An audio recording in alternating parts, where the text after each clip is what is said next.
Graça e paz, boa noite a todos, amém, irmãos? Deus abençoe a vida de todos os nossos irmãos que estão participando aqui do Alicerçados, na palavra apologética. Deus abençoe a vida, quero agradecer a Deus em primeiro lugar, também agradecer a Deus pela vida do pastor Silas Malafaia, uma vez mais, por permitir estar aqui na tribuna e poder falar nesse evento. Deus abençoe a vida do meu pastor Dilton Ângelo, sua família, sua casa, seu ministério. Agradecer ao pastor Ronaldo Jesus, Deus abençoe, a toda liderança, a toda equipe aqui de EBD, superintendência, que Deus abençoe a todos. Meu amigo pastor André, privilégio revê-lo. Pastor Tasso, Deus abençoe a sua vida. Estou acompanhado da minha esposa Graciele, a todos os irmãos que estão assistindo pela transmissão. Hoje nós vamos falar a respeito sobre por que podemos confiar na Bíblia e no Deus revelado por ela. Quero agradecer também ao pessoal da mídia, de maneira gentil, e tem me ajudado aí na questão dos slides. Eu vou utilizar um texto, deixa eu ver aqui. Eu vou utilizar um texto que está localizado no livro de Atos, capítulo 17, verso de número 16. Se você puder abrir a sua Bíblia e deixar aberto, eu escolhi esse texto como forma de nortear aqui a palestra, a aula, para a gente poder falar a respeito sobre esse tema de maneira tão importante. Livro de Atos, capítulo 17, verso de número 16. Deus abençoe a vida do meu amigo e professor, pastor Isaías. Deus abençoe a sua vida. Sempre um privilégio, pastor Gilson, amigos. Atos 17, você deixa aberta a sua Bíblia, verso de número 16. Eu não vou fazer a leitura toda do texto, mas aí você deixa a sua Bíblia aberta. Vou usar como texto áureo aqui. O Deus que fez o mundo e tudo que nele existe, sendo ele Senhor dos céus e da terra, não habita em santuários feitos por mãos humanas. Quando o apóstolo Paulo participa dessa sua segunda viagem missionária, indo em direção, principalmente pegando aqui o ponto de vista da região de Atenas, Paulo está na segunda metade do livro de Atos. A gente pode dividir Atos em algumas partes. Você pode dividir entre Pedro e Paulo, mas você também pode dividir do ponto de vista entre cristianismo, judaísmo e paganismo. A primeira metade seria o cristianismo saindo de dentro do mundo judaico, que em Atos 15, né? Onde Paulo e a igreja vão fazer ali o concílio de Jerusalém e vai tirar o cristianismo de dentro do mundo judaico. Vai dizer que cristão é uma coisa e judeu é outra coisa. Isso é uma parte, é uma metade. A outra metade é quando a igreja vai sair de dentro do mundo pagão, correndo o risco de ser simplista demais, o paganismo, que é esse texto que eu quero compartilhar com você. Paulo vai ter esse debate, a igreja vai sair de dentro do mundo pagão, do paganismo. E essa viagem missionária que o apóstolo Paulo vai fazer, nesse momento, ele está em Atenas, uma das cidades mais importantes do mundo antigo. Ela não tinha mais o mesmo prestígio que antigamente, que outrora, em outras épocas, aqui é a época de ouro, do movimento da cultura de Atenas, mas era uma cidade importante. Era uma cidade que, do ponto de vista para o Império Romano, ainda eles tinham uma ideia muito importante sobre Atenas como berço da filosofia, como berço da cultura. Alguns autores aqui que eu coloquei para afirmar o que eu estou dizendo. No século I, Atenas é um centro de estudos, uma cidade universitária, símbolo ideal da cultura helênica. Proverbial é a sua sensibilidade religiosa, testemunhada pelos acervos de símbolos religiosos e monumentos, templos, estátuas, altares votivos. O outro autor, F.F. Bruce, os romanos também, em consideração com o passado glorioso de Atenas, lhe permitiram continuar a administrar suas instituições como cidade livre e aliada dentro do império. As esculturas, a literatura e a oratória de Atenas nos séculos V e IV a.C. nunca foram superados. Na filosofia, ela também ocupou o lugar da liderança, pois era a cidade de origem de Sócrates, Platão e adotiva de Aristóteles, Epicuro e Zenão. Então, quando Paulo ele chega em Atenas, ele não está simplesmente só pregando em uma cidade qualquer, ele está pregando numa grande cidade do ponto de vista da cultura. Então ele precisa apresentar um evangelho para essa cidade, mas que a cidade possa entender do ponto de vista daquilo que Paulo está falando. Então, o Paulo vai usar os mesmos mecanismos que ele usava na época a respeito das suas missões. Ele sempre buscava o quê? Ele buscava uma sinagoga. Verso 17 aí na sua Bíblia. Por isso, dissertava na sinagoga entre os judeus e gentios piedosos. Também ali na praça, todos os dias entre os que se encontravam ali. Em algumas versões está o ágora, que é a praça.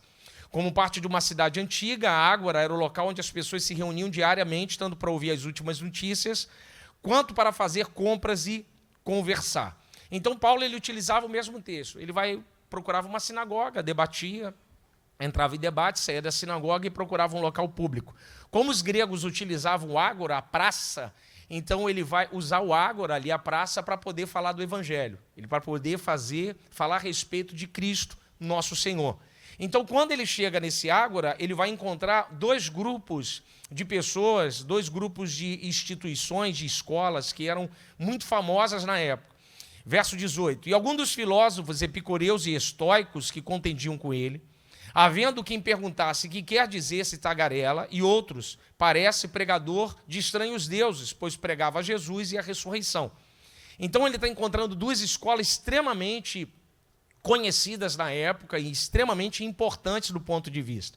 Então, quando ele prega a respeito de ressurreição, que para os gregos era algo muito diferente, muito contrário àquilo que eles pensavam, e quando ele fala sobre Jesus ali para o ágora, do ponto de vista, os discípulos de Epicuro e os discípulos de Zenão, estoico, eles começam a estranhar aquilo que Paulo está dizendo. Então, Paulo precisa penetrar do ponto de vista do pensamento dessas duas escolas para poder falar realmente que Jesus Cristo é o Senhor. Para a gente desenvolver um pouco mais o debate, por exemplo, os filhos de Epicuro, eles eram atomistas, só para você entender a medida com que Paulo vai fazer o sermão dele em Atenas. Eles criam uma espécie de pensamento ateísta, eles criam em deuses, mas achavam que esses eram transcendentes demais, ou seja, eles estão tão acima da humanidade que eles não se relacionavam com a humanidade. Em outras palavras, eles são transcendentes, mas não têm nenhum tipo de qualquer relação imanente, pessoal. Eles não se relacionam com os seres humanos.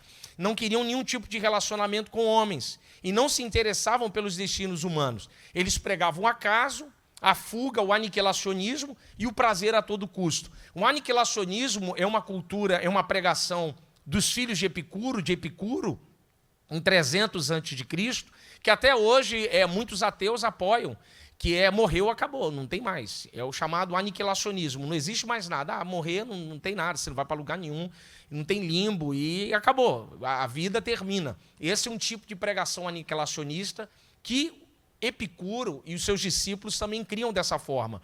E há essa questão do relacionamento, que Deus não se relacionava com a sua criação, que Deus não se relacionava com o universo, à sua volta e etc.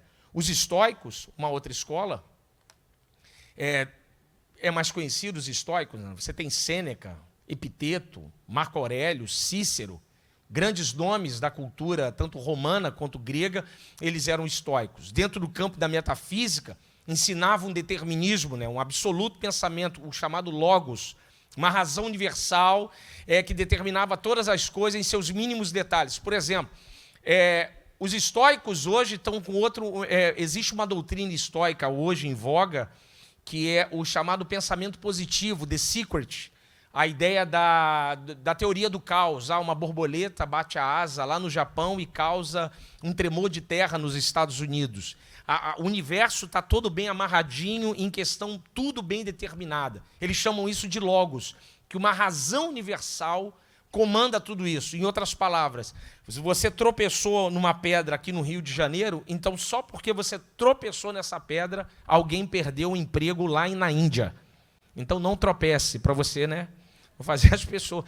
mas a gente ri, mas isso é um determinismo. É uma razão universal que controla tudo nos mínimos detalhes. Eles chamam essa razão de universal, chamavam de logos, essa razão universal.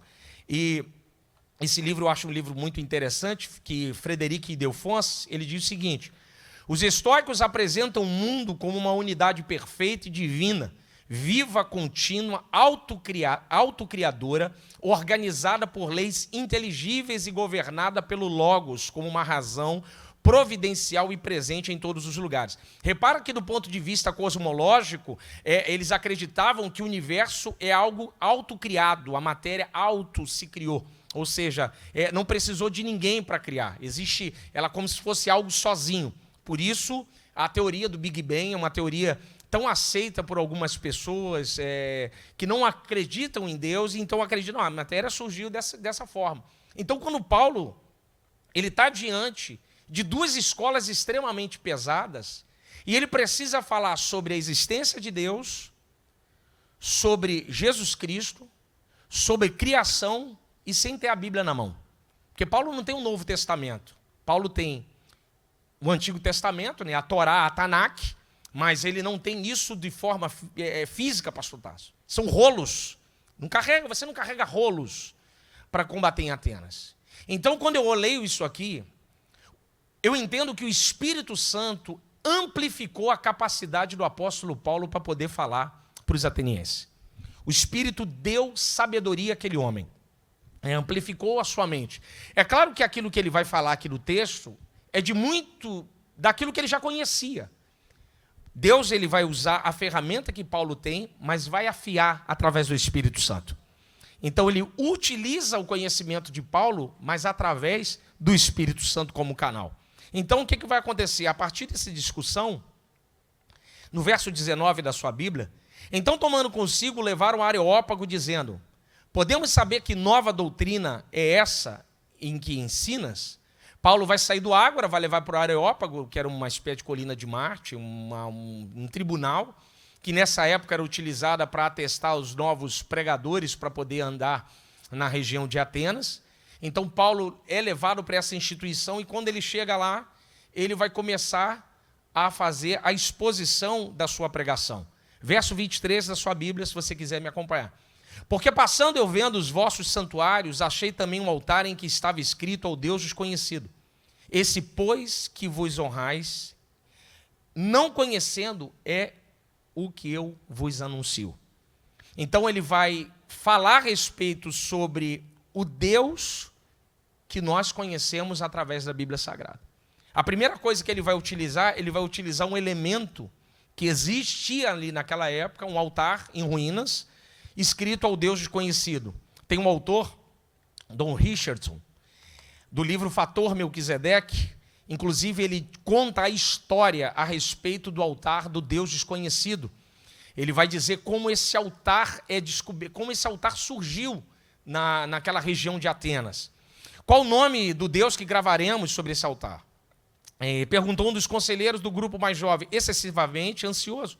Todos se voltaram para ouvir a resposta de Epimênides. Eu coloquei aí Tito, capítulo 1, verso de número 12, porque Paulo vai citar Epimênides. Epimênides é um sacerdote da ilha de Creta, um cara muito conhecido no período do apóstolo Paulo. Então ele utiliza, pastor Odilto, o altar do Deus desconhecido, como, eu posso até fazer essa conjectura, como se ele soubesse a história daquele altar através de Epimênides, através da cultura que ele tinha chegado aos seus ouvidos. Então ele conhece a história desse altar. Continuando. Tem razão, sábio conselheiro, declarou Epimênides com um sorriso raro. Existe um meio. Escreveram simplesmente as palavras agnósticos teus a um Deus desconhecido no lado de cada altar, e nada mais é necessário. Então, quando Paulo pega esse Deus desconhecido, ele está dizendo, esse Deus que vocês não conhecem, esse mesmo que eu anuncio. Então, eu e você nós conhecemos esse Deus revelado pelas Sagradas Escrituras, esse Deus que encontrou a mim, encontrou a você, esse Deus revelado através de Jesus Cristo, mas a gente não pode ficar só com esse Deus para mim e para você. Nós precisamos levar esse Deus lá para fora.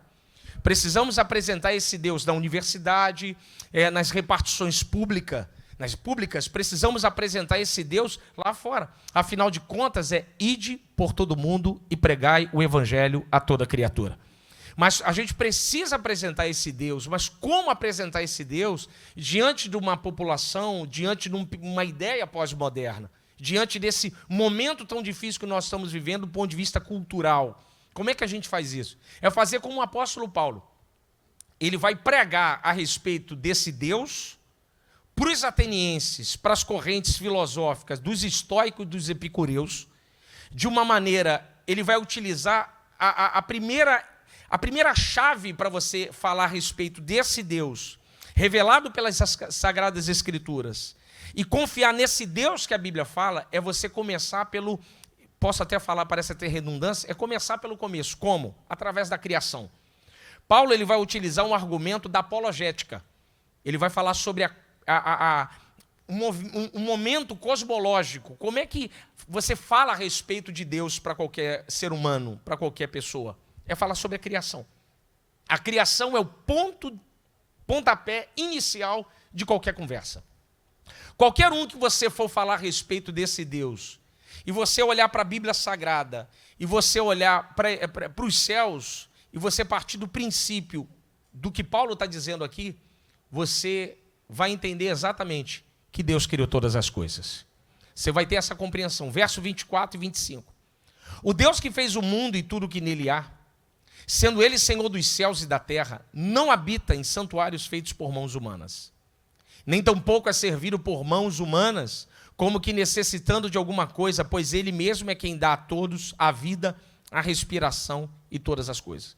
Repara no texto aqui que eu coloquei aqui atrás, que ele fala assim, o Deus. Paulo utiliza, ele não fala deuses, ele está falando dentro de uma cultura que possui muitos deuses, muitas divindades. Os gregos, eles tinham um panteão extremamente grande, igual a cosmogonia, igual ao panteão da Mesopotâmia, você tinha muitos deuses. Então Paulo começa falando de um único Deus. O que ele começa a falar, se a gente falar a respeito de apologética? Ele fala sobre o monoteísmo primitivo. A Bíblia ensina que o monoteísmo foi o primeiro conceito de Deus. Os patriarcas Abraão, Isaque e Jacó refletem esse monoteísmo primitivo. O livro de Jó, que é situado em um período antigo e pré-mosaico, claramente tem uma visão monoteísta de Deus. Então Paulo, quando está pregando para Atenas, ele não está dizendo assim, ó, não, são os deuses. Ele está dizendo, não são deuses, é um Deus. É um. Então ele apresenta o Deus, repara na sua Bíblia e no texto, ele não está falando do ponto de vista da ideia, de uma ideia qualquer. Ele está pegando do ponto de vista cosmológico, do início. Está pegando lá de trás, ele está dizendo, existe um Deus. Então ele, em cima dos atenienses, ele está dizendo assim, ó, vocês creem em Zeus, Thanatos, Hades, Hermes, Poseidon? Paulo diz, não, eu creio em Javé, o único Deus. Não são deuses, é um único Deus. Então a Bíblia que você tem, que eu tenho, que nós temos, não apresenta deuses, apresenta um Deus. Acima de tudo, acima de todos, que governa tudo e que governa todos. Nós não estamos servindo a vários deuses, mas nós servimos um Deus, que é Senhor dos céus, o Senhor da terra e o Senhor de todas as coisas. É esse Deus que eu e você confiamos. É esse Deus que Abraão, Isaque e Jacó compreendem. Ele foi o amigo de Abraão, ele foi o terror de Isaque e ele foi o possante de Jacó. É a forma revelativa quando ele encontra com os patriarcas. Outro texto interessante, esse texto, inclusive, no nosso próximo trimestre aqui da igreja, a gente vai estar falando da Epístola de Paulo aos Romanos, da Central Gospel.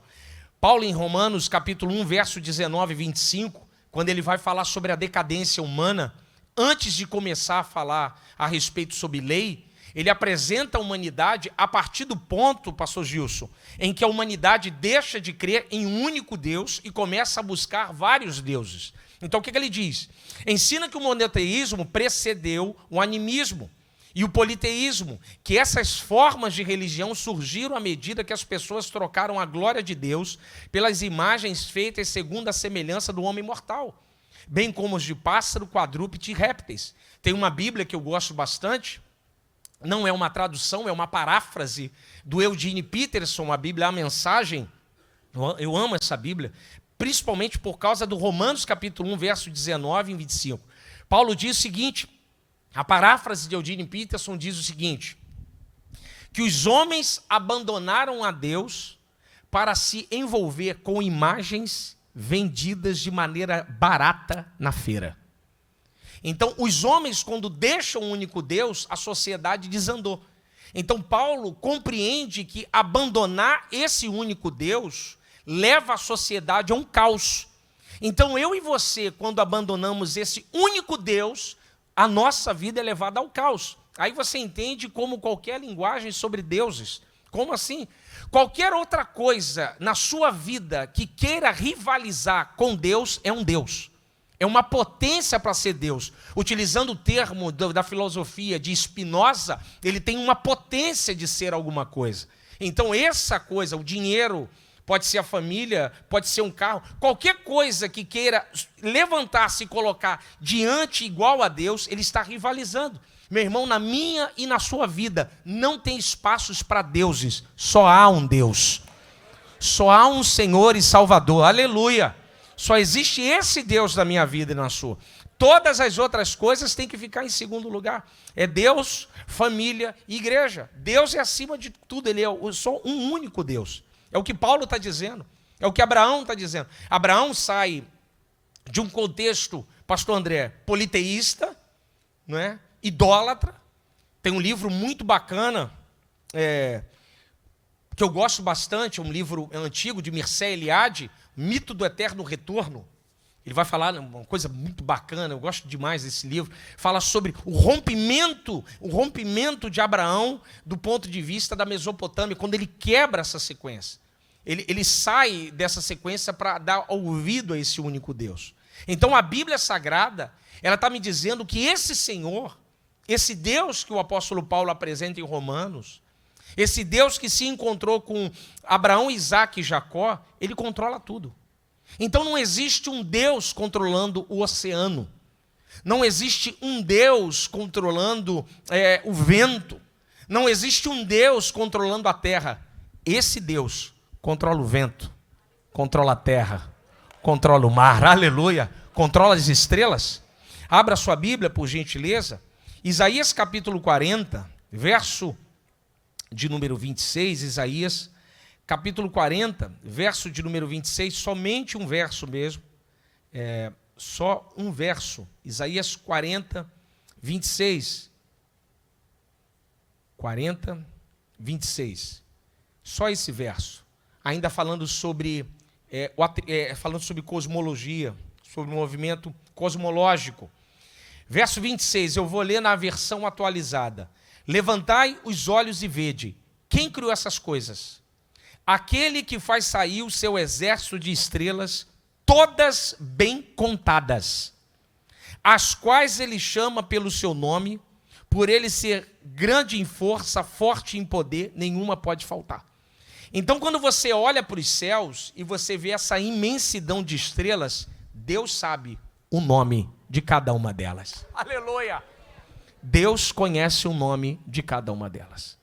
Segundo a ciência, a NASA vai dizer que para cada um grão de terra na terra, existem 13 estrelas no céu. Você olha e você fala assim, é tudo estrela, e Deus, eu sei o nome de cada uma. Ele controla todas as coisas. Esse Deus, ele é tão grande, mas ele é tão grande, que ele está lá, mas ele também está aqui conosco. Então nós cremos nesse Deus, não são deuses. Ainda falando a respeito disso, falando o problema do aniquilacionismo de Epicuro, Epicuro vai dizer que, pastor Tasso, que depois da morte não tem nada, morreu, acabou. Então ele cria um grande problema. Se depois da morte não existe nada, isso significa que antes da vida também não existe nada. Então a gente tem um problema para resolver. A gente chamaria isso de um problema ontológico. A gente tem esse problema, porque do nada nada existe. A sua conta está lá e não vem dinheiro do nada. Vem dinheiro do nada, pastor Leonardo? Não vem dinheiro do nada. Você não está parado e surge, pastor Marcelo, animal do nada. Do nada, nada existe. Então, não existe algo, não, estava lá parado e do nada surgiu. Do nada, nada existe. Se depois da morte não tem nada, então antes da vida não existe nada. Esse é o problema ontológico para quem crê do ponto de vista do aniquilacionismo. Não morreu, acabou. Não, filho. Se antes de alguma coisa tem alguma coisa, depois da vida vai ter alguma coisa. Porque do nada, nada existe. Existe algo lá. É o que Paulo está querendo argumentar a respeito, utilizando o argumento cosmológico. Ele está dizendo que Deus fez o mundo. A matéria não é eterna. Os epicureus, que eram ateus e que tudo era matéria e que a matéria sempre existiu, universo autocriado, chamado conceito materialista, a Bíblia Sagrada nos ensina que Deus é o criador de todas as coisas, e todas as coisas criadas por Ele refletem o seu poder. Esse conceito da matéria é autoexistir, que não existe, não precisa de um criador, não precisa de alguém lá para resolver esse problema. Esse conceito é um conceito materialista, é um conceito de Marx. A matéria sempre existiu, ela é autocriada. E Paulo está dizendo não, negativo. A matéria só existe porque há um Criador. Ele então fala que existe um Criador, e esse Criador, quando criou todas as coisas, colocou tudo em ordem, e todas as coisas criadas refletem nesse Deus. Em Romanos capítulo 1, verso 19, se você puder abrir a sua Bíblia, por gentileza, Epístola de Paulo aos Romanos, capítulo 1, verso de número 19, diz assim: porquanto Deus que se pode conhecer nele se manifesta, porque Deus lhe manifestou. Porque as suas coisas invisíveis desde a criação do mundo, tanto o seu eterno poder quanto a sua divindade se entendem claramente, se veem pelas coisas que são criadas, para que eles fiquem indesculpáveis. O que Paulo está dizendo à sociedade de Roma? A criação reflete o seu Criador. Quando eu olho para você, eu vejo Deus sobre a sua vida. Um conceito hebraico, tselem, imagem e semelhança. Quando eu olho para os céus, eu vejo Deus sobre todas as coisas. Quando eu vejo a terra colocada exatamente num ponto, pastor Isaías, que cabe e sustenta a vida, eu percebo que não é algo do acaso. Foi Deus que planejou, foi Deus que criou todas as coisas. Ele que é o criador disso tudo. Então a Bíblia está me dizendo que essa matéria foi criada por este Deus. E essa matéria, quando eu olho para a matéria, eu vejo o reflexo de Deus nessa matéria. Quando eu olho para os céus, quando eu vejo o mar, quando eu contemplo uma mulher gestante, quando eu vejo criança, quando eu vejo a fruta, quando eu vejo o vento, quando eu percebo o vento, a chuva, eu percebo as ordens criadas de todas as coisas. Existe um Deus que criou tudo isso, e a Bíblia me ensina que esse Deus manifesta todas as coisas. Salmo 19, se você puder abrir, por gentileza, verso 1, um salmo bem conhecido, diz o seguinte: Salmo de Davi para o cantor mor: os céus manifestam a glória de Deus e o firmamento anuncia as obras de suas mãos. Então, quando você olha para o céu manifesta essa glória. Então, a Bíblia está me dizendo que quando eu olho para cima, não é um universo que veio do nada, simplesmente que se autocriou. Por trás disso, há um Criador de todas as coisas. Ele criou tudo de maneira bela e perfeita. Deus é tão detalhista, é tão fantástico, que ele cria o jardim, ele cria as frutas, ele cria todo o mecanismo, todo o bioma para manter a vida, pastor Isaías. E depois ele coloca o homem e a mulher. A mulher e o homem vão ter fome e depois vão comer para saciar sua fome. Deus é tão fantástico que primeiro ele criou o alimento. Antes da fome surgir, ele já estava com o alimento criado. Esse Deus é tão fantástico que antes de surgir o problema, ele já tem a solução. Ele sustenta tudo de maneira bela e fantástica. Tudo com equilíbrio, tudo com perfeita ordem na natureza.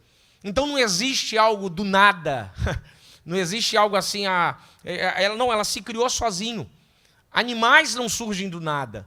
Se você pôr uma água parada, ele não vai brotar um peixe. O mar não brota a baleia do nada. Não existe isso. Existe um Deus que criou todas as coisas. Um Deus que governa. Um Deus que quando eu olho para o mundo, eu percebo a sua criação. O sofista Protágoras, eu lembrei dessa frase. Ele diz, essa frase eu nunca gostei muito da frase de Protágoras: o homem é a medida de todas as coisas. Eu sempre tive muita dificuldade quando eu li essa frase. Uma grande obra de Charles Taylor, para mim uma obra monumental sobre era secular. Charles Taylor, falando uma análise muito interessante do ponto de vista da sociedade pós-moderna, ele diz: primeiramente, estamos vivendo em uma estrutura imanente, ou seja, não existe mais um cosmo repleto de sentido ou um Deus capaz de dar esse sentido. Assim sendo, o sentido último é o próprio homem. Como a nossa humanidade tirou Deus do sentido, que não há um Criador. Então, se o universo não tem um Criador, então o mundo perdeu sentido. Se eu morro e não tem nada, então para que eu estou vivo? Então o ser humano se tornou extremamente materialista na tentativa de ocupar o lugar vazio que só Deus pode ocupar. A sociedade se tornou materialista e uma briga. Então a gente faz guerras bestas como essa que está acontecendo hoje no nosso mundo. O que levou o homem a ir para o espaço foi o quê? Por que não foi por causa da corrida espacial? Negativo. Porque havia uma pergunta no homem inquietante: será que Deus está lá fora? O que trouxe a sociedade até esse momento foi a busca por esse Deus.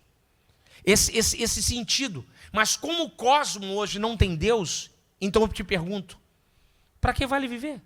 Se eu morro e acabou, então peraí, então eu brotei, trabalhei, paguei conta, gastei dinheiro e morro, não tem nada? Não tem nada. Que vida é essa? Por isso a taxa alta de suicídio, por isso os casamentos em frangalhos, por isso a sociedade buscando e cada vez mais buscando atrás de coisas que possam dar algum tipo de sentido de prazer. Por isso os homens cada vez mais experimentando droga e álcool. Perdeu o sentido. Se Deus não está no centro da nossa vida, a nossa vida não vale de nada. Exatamente essa é a palavra de Charles Taylor. Mas aí na grande obra de Werner de Egger, Paideia, aqui o meu coração foi consolado, pastor Ronaldo. Deus é a medida de todas as coisas. Aqui eu fui consolado. O homem não é a medida de todas as coisas. Deus é a medida de todas as coisas. É esse Deus. É isso que Paulo está falando. Vamos continuar. Ele é Senhor de tudo e tudo é dele. Sendo assim, ele não é um ídolo. Em termos bíblicos, o Deus sobrenatural criou o mundo e sustenta a sua existência. Mas o universo não é ele. Os estoicos eram panteístas, não creem em um Deus pessoal, um Deus que se relaciona. Diziam que tudo era Deus e o espírito do universo. Eles tinham essa consciência. Vamos continuar.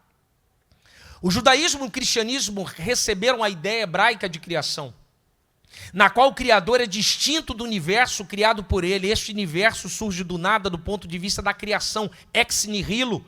Desse modo, as tradições religiosas de origem bíblica distinguem-se do paganismo ao rejeitar a exaltação de uma parte da criação ao status de divindade. É a famosa palavra mãe terra, não é? A mãe terra, isso é um conceito pagão, e do panteísmo recusando a sua noção de cosmo ilusória.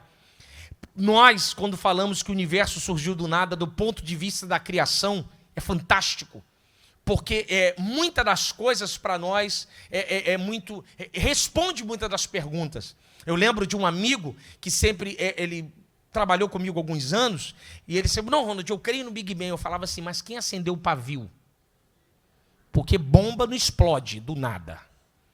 Aí, não, Ronald, mas explodiu. Eu falei, então, peraí. Então a Terra estava tudo parado.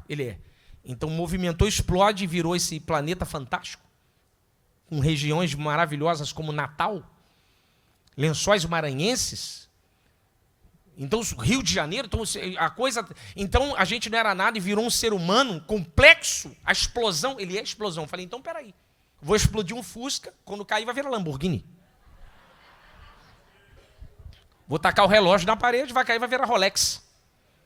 Porque se a coisa estava complicada e desorganizou e ficou isso aqui perfeito, então tem uma coisa, eu já vejo por outro ponto. Eu vejo um Deus que estava na eternidade e disse, haja e houve. Um Deus que mandou e aconteceu. Um Deus que criou todas as coisas. Um Deus que fez todas as coisas. Deixa eu ver se eu volto aqui. 1 Pedro, capítulo 18, se você puder abrir a sua Bíblia. 1 Pedro 1,18, falando a respeito sobre criação e eternidade. 1 Pedro, capítulo 1, verso de número 18. Falando sobre um Deus que sustenta tudo em sua existência. Verso 1,18. Sabendo que não foi com coisas corruptíveis, como prata ou ouro, que fostes resgatado da vossa vã maneira vazia de viver, que por tradições recebeste dos vossos pais, mas como precioso sangue de Cristo, como de um cordeiro imaculado, incontaminado. Eu gosto dessa parte. O qual, na verdade, em outro tempo, foi conhecido, aproximando da ideia aqui, funcionando, antes da fundação do mundo, mas manifestado nesses últimos tempos por amor a vós. O que Pedro está dizendo? O sangue do cordeiro, antes do mundo ser mundo, já funcionava. Pegando a ideia de Lutero, antes que Deus falasse, haja luz, já tinha uma cruz. Eu e você só estamos aqui porque o sangue sustenta tudo. Antes do mundo ser mundo, o sangue já funcionava e o sangue já sustentava. O mundo lá fora está em cima desse sangue. Tudo isso funciona porque esse sangue sustenta. Mas eu e você não estamos só sustentados pelo sangue, estamos imersos pelo sangue do Cordeiro. Aleluia! Aleluia! Aleluia! Vamos continuar. Então, verso 26. De uma só vez fez toda a geração dos homens para habitar sobre toda a face da terra, determinando os tempos já dantes ordenados e os limites de sua habitação. Paulo agora, saindo do ponto de vista cosmológico da criação, ainda do planeta, ele vai falar do ponto de vista da criação humana. Ele vai falar algo muito interessante do ponto de vista teleológico. Somos a imagem e semelhança de Deus, o Imago Dei. Deus é a própria fonte da humanidade. Não somos oriundos de uma evolução de milhões de anos, nem somos uma sorte do destino. Somos feituras de suas mãos para louvor de sua glória. Então, quando eu olho para você, eu não vejo algo aleatório, algo evolutivo. Eu olho para você e vejo a imagem e semelhança de Deus sobre a sua vida. Eu vejo um Deus que te criou com um propósito. Você não é alguém que veio do nada, como disse o nosso pastor Silas, ano passado na Islavec, quando falou sobre antropologia bíblica na sua pregação, quando ele disse que nós somos criados e temos um propósito de Deus na terra. Exatamente, pegando a fala do nosso pastor, eu aplico hoje, da seguinte ideia: eu e você temos um propósito. Você não é sorte, você não é obra do acaso. Deus quis que você nascesse nesse tempo. Você tem um propósito, Deus tem uma história para você. Há um propósito de Deus sobre a sua vida. Deus se importa com você. Você é a imagem e semelhança de Deus. Aleluia! Nós somos, Deus é a fonte dessa própria criação. Deus, ele colocou isso em nós, com todos os detalhes, com todas essa coisa boa que existe em nós. O amor, a família, os relacionamentos. Quando eu olho para um ser humano lá fora, pastor André, por isso eu não consigo rir de alguém que manda vídeo para mim, de alguém embriagado, um ébrio. Eu não consigo achar graça quando me mandam um vídeo dessa forma, eu não consigo rir. Porque Satanás, ele não pode fazer aquilo com Deus, então ele faz com a criação. Ele não pode tocar em Deus, então ele acha uma maneira de destruir a criação. Então, quando eu vejo alguém, um morador em situação de rua, ou esse termo extremamente pesado que eu não gosto, cracudo, um viciado, alguém que mora na Cracolândia, ou um homem que cai à beira de um bar, que depois de ter passado o dia inteiro bebendo, ou que vai para tentar uma reabilitação e não consegue, tendo crise de abstinência, se você nunca viu alguém com crise de abstinência, não queira ver. É pavoroso. De você visitar um local e você perguntar para um psicólogo, como eu perguntei, eu falei, por que essa sala é cheia de colchão? E tem colchão no chão, no teto, em todas as paredes. Eu perguntei para o pastor Isaías, por que essa sala é toda cheia de colchão? Ele falou, porque o homem, quando está na crise de abstinência, a crise é tanta que ele quer dar cabeçada na parede. Então nós colocamos colchão para ele não se machucar. Então, quando eu olho para esse ser humano, ainda que alguns seres humanos não pareçam nem tão humanos, porque conseguem fazer torpezas um com os outros, porque o pecado fez isso. O pecado destruiu o que há de mais fantástico no ser humano. Nós, a gente, não a natureza, somos nós. Ele fez com que a gente se mutilasse, matássemos uns aos outros, mas graças a Deus pelo sangue do Cordeiro. Jesus Cristo ressuscita. Jesus ressuscitou e é o primogênito dos mortos. Porque Jesus é o primeiro grande ser humano depois de Adão.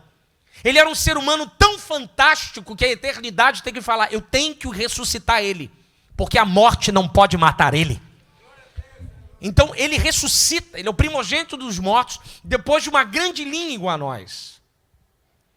Então, quando eu olho para Cristo, aí pegando a ideia lá do cristianismo puro e simples, de C.S. Lewis, Lewis vai dizer que nós somos soldados de chumbo comparado a Cristo. Cristo é o ser humano de carne e osso. Quando eu olho para Jesus, eu vejo um ser humano espetacular, fantástico, fabuloso, bonito, um ser humano tremendo, um ser humano que eu olho e eu quero imitar. Eu quero dizer uma coisa, que aquele ser humano, aleluia, também deixou para nós uma lição, dizendo, vocês também podem ser como eu. Então eu e você estamos passando por esse momento de santificação, e a imagem arranhada de Deus sobre nós, cada vez mais vai ficar menos arranhada, porque o Espírito Santo está nos santificando. E eu e você estamos refletindo essa glória de Deus que está no céu aqui na terra. Eu e você somos sal da terra e luz do mundo, porque por onde você for, você é a imagem e semelhança de Deus. Aleluia! Aleluia! Atos 29, 17 e 29. Sendo, pois, a geração de Deus, não havemos de cuidar, a divindade seja semelhante ao ouro ou prata, pedra esculpida por artifício, imaginação dos homens. O que Paulo está dizendo? Para os gregos. Quer dizer que Deus não pode ter afinidade com coisas materiais como ídolos. Considerando que Ele nos fez, é necessário que Ele tenha pelo menos as qualidades que possuímos como seres pessoais, morais, racionais e criativos. Paulo está dizendo isso. Espera aí. Deus é o Criador. Ah, não, meu Deus é isso aqui. Aí não, ele está dizendo, não, o Deus de vocês não é isso aqui. Vocês são o reflexo desse Deus. Você e eu somos o reflexo desse Deus. O que você é? Ah, pastor, eu gosto de amigos. Deus também gosta. Inclusive, ele teve um no Antigo Testamento chamado Abraão. Ele gosta. Deus gosta de se relacionar. Deus é um Deus pessoal. Ele é transcendente e imanente. Quando eu olho Jesus Cristo, Lucas capítulo 7, verso de número 12, eu gosto muito desse texto, ressurreição do filho da viúva de Naim. A mulher do texto não grita para Jesus entrar no velório dela, mas o texto diz, e Jesus vendo-a, moveu de íntima compaixão. Jesus olhou para ela e sentiu a dor dela. Jesus entra na vida dela e muda a história dela, sem ela pedir, porque ele se moveu de íntima compaixão. Lucas está escrevendo para os gregos. O evangelho de Lucas é para uma ideia grega. Os gregos não acreditavam no Deus pessoal. Lucas está dizendo, o meu Deus não é só transcendente, ele se relaciona. Ele fala comigo. Ele se aproxima. O meu Deus tem ouvidos e ouve, tem boca e fala, tem olhos e vê, tem mão e apalpa, aleluia. Ele está dizendo, o meu Deus se relaciona comigo. Então, quando eu falo sobre Deus, dessas sagradas escrituras, da palavra de Deus que está falando para nós, quando eu olho para ela e eu vejo esse Deus como um Deus pessoal, um Deus onde eu me relaciono, através da oração, onde eu subo aqui nesse altar e eu falo dele, um Deus que eu me relaciono na ceia, com os meus irmãos aqui na igreja, com os meus amigos, com os meus colegas. Quando eu olho para você, eu vejo Deus sobre a sua vida. Como? Quando você me dá um bom dia. Quando você me dá uma boa tarde. Eu tive uma experiência algum tempo atrás, ano passado, vindo com a minha esposa de uma das nossas filiais na Baixada, e era tarde da noite. Paramos num posto de gasolina e eu fui abastecer, pastor Ronaldo.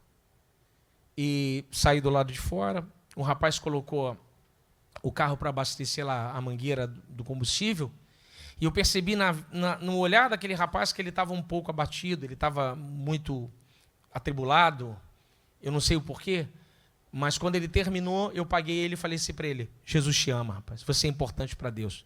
Ele desabou em chorar. Ele caiu de joelho no posto de gasolina, quase meia-noite, na Avenida Presidente Dutra. O camarada chorava de maneira copiosa.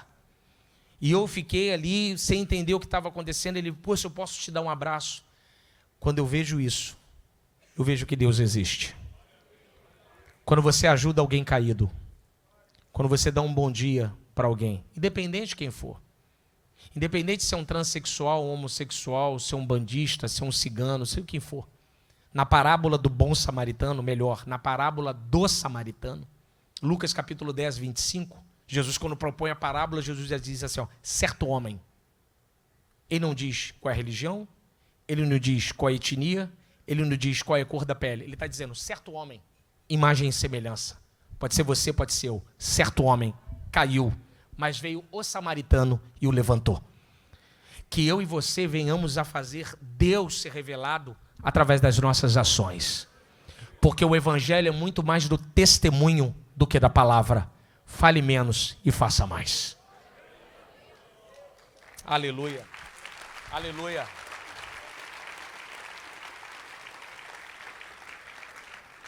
Vamos seguir, que eu quero ver a palestra do nosso amigo pastor Tasso. Verso de número, ainda no 29. Como a água não pode subir acima da fonte, assim um objeto ou força impessoal não pode ter produzido seres pessoais como nós. É lógico concluir que Deus também é um ser pessoal. Verso 30, penúltimo verso. Mas Deus, não tendo em conta os tempos da ignorância, anuncia a todos os homens em todo lugar que se arrependam. Paulo está dizendo, não reconhecer a Deus é uma falha moral e requer arrependimento. Ele está dizendo, você tem que reconhecer. Por isso que nós temos que falar, Jesus Cristo é o Senhor. Não basta só alguém falar assim, não, eu creio em Deus, eu creio em Deus, eu creio em Deus. Não, você tem que reconhecer que se você só está vivo, porque esse Deus está sobre a sua vida. É um reconhecimento. Não reconhecer é uma falha moral. E ele continua, último verso, verso 31. Porquanto tem determinado um dia que com justiça há de julgar o mundo por meio do varão, que destinou e disse e deu certeza a todos, ressuscitando dos mortos. Paulo está falando a respeito desse Deus revelado pelas Sagradas Escrituras. Uma coisa extremamente importante, ele está falando sobre ressurreição dos mortos. E para os gregos era algo extremamente estranho. Os cristãos nunca são aconselhados a aceitar a morte como parte natural da criação. Os gregos viam a morte, eles chamavam a morte de Thanatos. Thanatos é o senhor da morte. Hades é o deus do mundo inferior. Como libertação do embaraço do corpo. Para os gregos havia um dualismo. O corpo é mau e a alma é boa. Então a morte liberta a alma do corpo. O corpo não presta, a alma só é importante. Então havia isso no conceito grego. Então o que Paulo está dizendo? Paulo está dizendo que haverá um momento da humanidade, que a humanidade vai ser julgada. A Bíblia Sagrada fala de 7 julgamentos. Você tem o julgamento do pecado e o julgamento do cristão. Examine-se, pois, o homem a si mesmo, antes de beber do pão e comer do cálice. É o chamado julgamento. Esses 2 julgamentos do pecado e dos cristãos, entre nós mesmos, não são julgamentos escatológicos. Os julgamentos escatológicos são 5. Você vai ter o tribunal de Cristo, o julgamento de Israel, o julgamento das nações, o julgamento dos ímpios e o julgamento de Satã. São os 5 julgamentos escatológicos que está escrito na Bíblia Sagrada, principalmente no texto de Apocalipse. Quando ele fala a respeito de ressurreição, ele está falando a respeito de julgamento. Porquanto tem determinado um dia que com justiça há de julgar o mundo. Então ele está dizendo para os gregos que haverá um momento em que Deus irá de julgar o mundo. Deus constituirá em um homem. Eu acho interessante que eles chamam um varão. Fantástico. Então ele fala, a Bíblia retrata a morte como algo estranho, um inimigo que entrou na criação com a queda. a morte é estranha. A morte não é algo comum a nós. A morte não é comum. A morte não pode ser aceitada de maneira assim. Ela entrou por causa do pecado. Os gregos aceitavam a morte. Um dos grandes diálogos é o diálogo de Platão no seu livro fabuloso, Fédon. Eu gosto muito desse livro, é fantástico. Quando fala sobre Sócrates, inclusive, quando ele morreu envenenado por cicuta, ele aceita de maneira muito tranquila a questão da morte. Porque para ele a morte era algo bom, mas para nós não. A morte é um inimigo. É um inimigo que já foi vencido na cruz do Calvário. Os cristãos não aceitam a morte. Para nós, não é algo natural. E Deus reverterá a maldição sobre a criação material por meio da ressurreição material. Qualquer coisa inferior à ressurreição do corpo físico não restauraria a criação perfeita de Deus como criação material. Portanto, a ressurreição, como parte da revelação das Sagradas Escrituras desse Deus, para nós não é morreu, acabou. Não, para nós morremos, mas em breve Ele nos ressuscitará. E seremos ressuscitados em corpo glorificado. O corpo glorificado igual o corpo de Cristo quando Ele ressuscitou, que atravessava a parede, que conhecia os discípulos, que comia peixe. É o corpo glorificado, é o corpo de glória. É aquele corpo, o corpo glorificado. A ressurreição é algo tão importante que logo a ressurreição imaterial é contrária aos propósitos criativos de Deus. Assim como recriará o universo físico, Deus também reconstituirá o corpo humano material ao redimir o que morreu. A ressurreição dos mortos é uma resposta à ideologia de gênero. Porque a ideologia de gênero diz que o sexo é coisa da mente, o corpo é que está errado. Mas quando Deus ressuscitar, Ele vai ressuscitar você nesse corpo. Ele não vai dizer, não, você não está no corpo errado, não. É nesse corpo. É um corpo glorificado. É um corpo ressurreto. É um corpo que Ele criou. E nesse corpo que nós seremos glorificados. Então eu e você não estamos no corpo errado. Estamos no corpo correto. Esse corpo aí que você está é o corpo que Cristo quis te dar. É o corpo que Deus criou para você. Mas eu e você ressuscitaremos e encontraremos com Ele nos ares. Então não há erro. Para nós, o corpo é uma bênção. Essa ideia que o corpo não presta é coisa de grego. Grego que pensa que o corpo não presta. Não, o corpo é importante. O corpo é o templo do Espírito Santo. Portanto, cuide do seu corpo. Cuide do templo do Espírito Santo, porque Ele vai convocar o seu nome naquele grande dia. Tem um amigo, o pastor Saulo Vieira, ele está fazendo uma obra fantástica a respeito sobre ressurreição. E ele compartilhou algo a respeito sobre João, falando do lenço. Cara, fantástico. Quando o lenço é dobrado. Ele fez um paralelo entre o lenço de João, do texto de Jesus Cristo, e as bandagens de Lázaro. E a gente conversando, ele falando a respeito disso, ele disse, por que o lenço de Cristo está dobrado e Lázaro precisou sair das bandagens? Porque as bandagens de Lázaro significa que ele não está livre da morte. Ele só reviveu. Então ele precisa de ajuda. Mas Jesus ressuscitou, não precisa de ajuda. As bandagens de Lázaro ele vai usar de novo. O lenço dobrado, Jesus, eu não preciso mais dela, porque eu ressuscitei e jamais eu irei morrer. Aleluia! Então é dentro dessa perspectiva. Eu e você ressuscitaremos. Eu e você nos encontraremos com esse Deus. Com esse Deus que conhecemos através da Bíblia. Com esse Deus que nos relacionamos aqui na igreja.